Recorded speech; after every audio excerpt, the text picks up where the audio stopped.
Welcome back to Notch EV. This is a demo I put together to show you what the app experience for the Lucid Gravity is like at its current state in the beginning of November 2025. So far you've seen the doors unlocking and now using the main UI up in the main front menu to open the frunk, as well as going around and opening the trunk.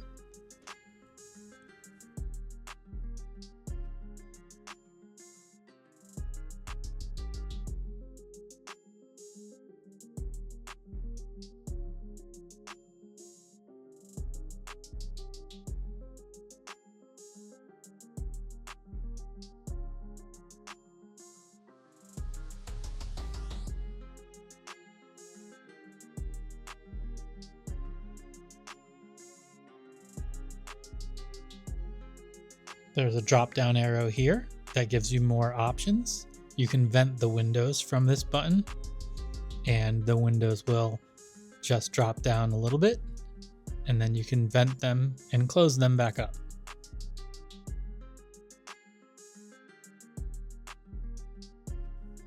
You also have an option to blink the headlights, which you can see here, but is easier to see at night. And you have a button, which is a camera, to bring up Halo Secure. And in this particular test, it was glitched with an old image, which is not rare. And then you can beep the horn and you can adjust the ride height. So you can go from choose any of the heights you want. And this is obviously sped up, as you can see the little circle moving very fast.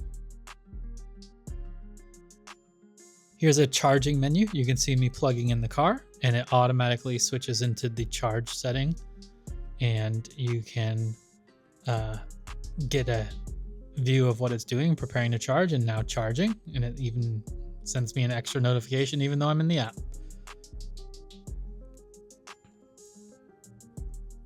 In the charging menu, you can also adjust how deep you want to charge and the amperage you want to charge at. On the top right, there's a little toggle to switch between the charging and the car. If you double tap on the car in the main menu, it kind of brings up this little Easter egg, which is this smooth sort of 3D model of the car.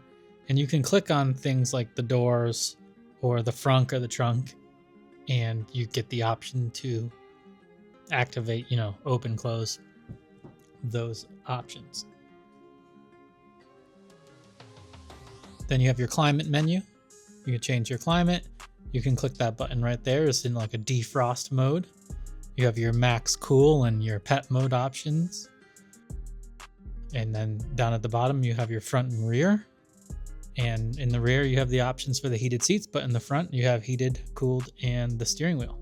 So anything you want to change there.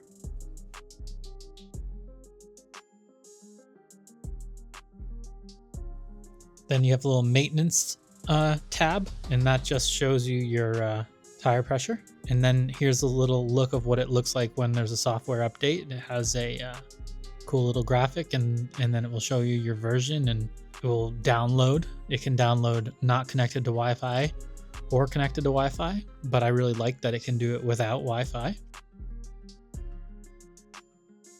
And then here we have Halo Secure, and down on the side menu on the bottom, I filmed that the night I got the car, which is when you activate your Halo Secure, and it kind of shows that screen. But then you can see you can also turn your phone sideways and have a bigger view of your cameras.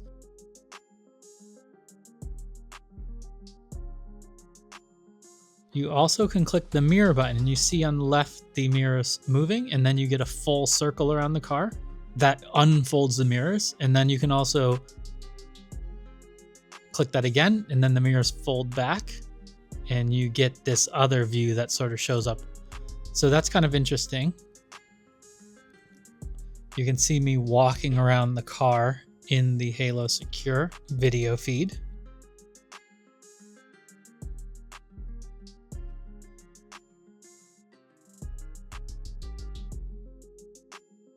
I'm behind it, so now I'm clicking the behind view. You can open the trunk.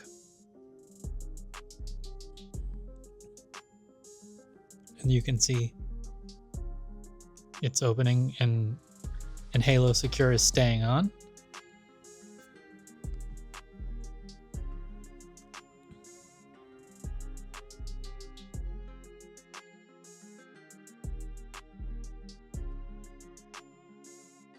You can turn the phone sideways again, and you have the ability to move that image around and see it bigger.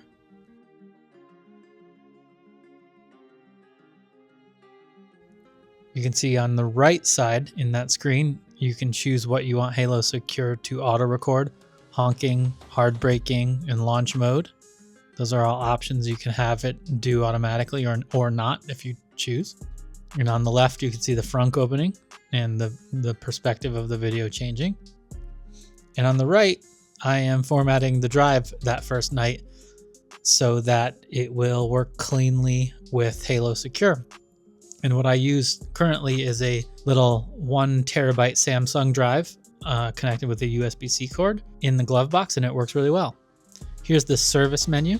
Not much to it. You can see your upcoming appointment. Then at the very bottom, you can click the location button and you get the location of the car. And then the account section has your personal data, and that's where you can put your credit card, which you should have in the app because that will be auto billed for things like plug and charge on Tesla. And then here, excuse that this is actually the previous version of the software, but that's what the app looks like while you're driving. So thank you for watching. This was just a little demo. And if you found it interesting, please like and subscribe.